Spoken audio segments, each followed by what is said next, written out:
जब किसी घर का वायरिंग होता है तो जो पोल वाला सप्लाई होता है वो किस अप्लायंस के द्वारा होके घर में पहुंचता है, और जब घर में पहुंच जाता है तो इसका यूज कैसे होता है, यानी कि इलेक्ट्रिकल के रूल के अनुसार सेफली यूज कैसे होता है, ये इस वीडियो में मैं यही बताने वाला हूँ। ठीक है।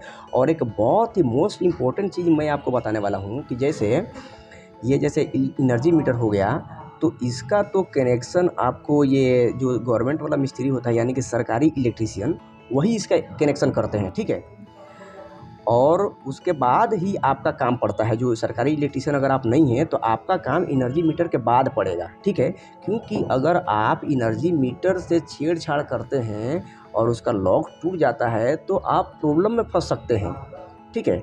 फिर भी एनर्जी मीटर का काम तो क्या बोलते हैं, ये सरकारी इलेक्ट्रीशियन का है, लेकिन आपको क्यों सीखना ज़रूरी है, यानी कि एनर्जी मीटर का कनेक्शन आपको सीखना क्यों ज़रूरी है, मैं ये भी आपको इस वीडियो में बताने वाला हूँ कि हर एक इलेक्ट्रीशियन को एनर्जी मीटर का कनेक्शन सीखना क्यों ज़रूरी है। सो इस वीडियो के आखिर तक बने रहें। और अगर आपने मेरे चैनल को सब्सक्राइब नहीं किया है तो प्लीज़ सब्सक्राइब कर लें। अच्छी बहुत सारी प्रैक्टिकल ड्राइंग के ऊपर और जो रियल इलेक्ट्रिकल में जैसे वर्क हो रहा है वो सारी वीडियो मैं लेके आने वाला हूँ, और कुछ वीडियो मैं लेके आया भी हूँ। ओके, तो चलिए वीडियो के स्टार्ट करते हैं। जैसे ये हो गया पोल वाला सप्लाई। ठीक है। तो नंगा वायर होता है पोल पे तो आपको तो दिखेगा नहीं, क्योंकि सारा एक ही कलर में होता है, RYB तो दिखता नहीं है। बट उसी में RYB होता है और उसके बाद न्यूट्रल होता है।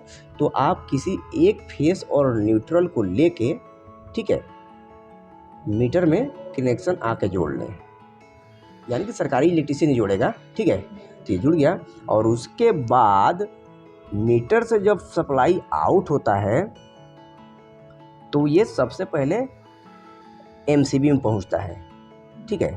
वैसे तो यहाँ पे कई सारे ब्रेकर यूज किए जा सकते हैं, कई सारे जो स्विचेज हैं डबल पोल वाले यूज किए जा सकते हैं, बट यहाँ पे मैं MCB यूज किया हूँ सिर्फ समझाने के लिए। ठीक है। तो MCB में पहुँचा, और MCB के बाद MCB जिससे जो सप्लाई आउट होगा तो उसको ला के आप सबसे पहले स्विच बोर्ड में लाएँ, और स्विच बोर्ड में लाने के बाद आप स्विच में जोड़ें। ठीक है। जैसे यहाँ पे 4 स्विच है तो चारों स्विच में जोड़ दें। ठीक है। और चारों स्विच में जोड़ दिए, फेस, और न्यूट्रल को लें तो न्यूट्रल को भी स्विच बोर्ड में लेके आएँ, और स्विच बोर्ड में यहाँ पे क्या है जो न्यूट्रल से आप कनेक्ट कर सकते हैं, वो है सॉकेट। तो न्यूट्रल को लाके सॉकेट में कनेक्ट कर दें। ठीक है। अब रहा ये फैन और एक ट्यूबलाइट और एक बल्ब, इसका वायरिंग। तो फैन से एक वायर लाके एक स्विच में जोड़ दें, और ट्यूबलाइट है यानी कि LED है, इसको भी लाके एक स्विच में, एक वायर यहाँ से भी लाके एक स्विच में जोड़ दें, और उसके बाद बल्ब से भी एक वायर लाके एक स्विच में जोड़ दें। ठीक है। ये तो हो गया। और उसके बाद जैसे जो फैन है, LED ट्यूबलाइट है और बल्ब है, तो इसको न्यूट्रल भी देना ज़रूरी है ना। तो यहाँ पे क्या करेंगे कि न्यूट्रल से सारे को लूप करते हुए स्विच बोर्ड में लाएंगे, और जो वायर न्यूट्रल वाला जो MCB से आया था जो सॉकेट में जुड़ा है, उसी वायर में लाके जोड़ दें। तो हर एक अप्लायंस को न्यूट्रल भी मिलने लगा, सो ये हर अप्लायंस वर्क करेगा। ठीक है।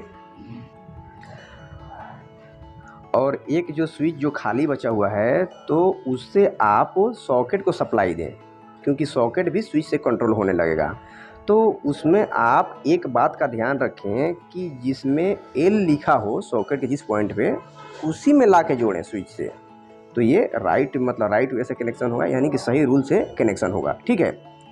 और आप क्या करें कि जैसे सॉकेट में एक पॉइंट है बॉडी अर्थ का, तो उसमें लाके ग्रीन वायर जोड़ें, यानी कहीं से आप अर्थिन बनाएं और उसमें लाके ग्रीन वायर को जोड़ दें। ठीक है। और फिर वहाँ से आप फैन को भी बॉडी अर्थ फैन को भी दे दें। तो ये इलेक्ट्रिकल के रूल के अनुसार ये वायरिंग हो जाएगा। ठीक है।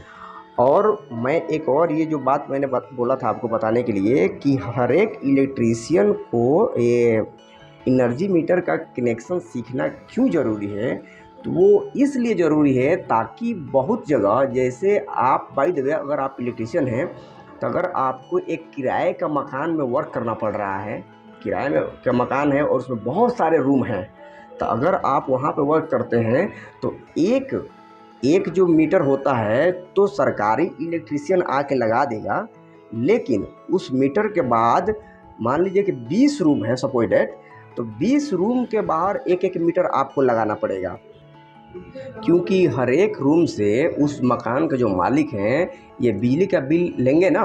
तो कैसे लेंगे?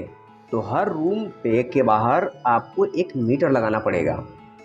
इसीलिए हर एक इलेक्ट्रीशियन को एनर्जी मीटर का कनेक्शन जानना बहुत ज़रूरी है। सो वीडियो अगर आपको अच्छी लगी तो प्लीज़ लाइक करें और शेयर भी करें और सब्सक्राइब का बटन दबाना ना भूलें। फिर मिलते हैं नेक्स्ट वीडियो में।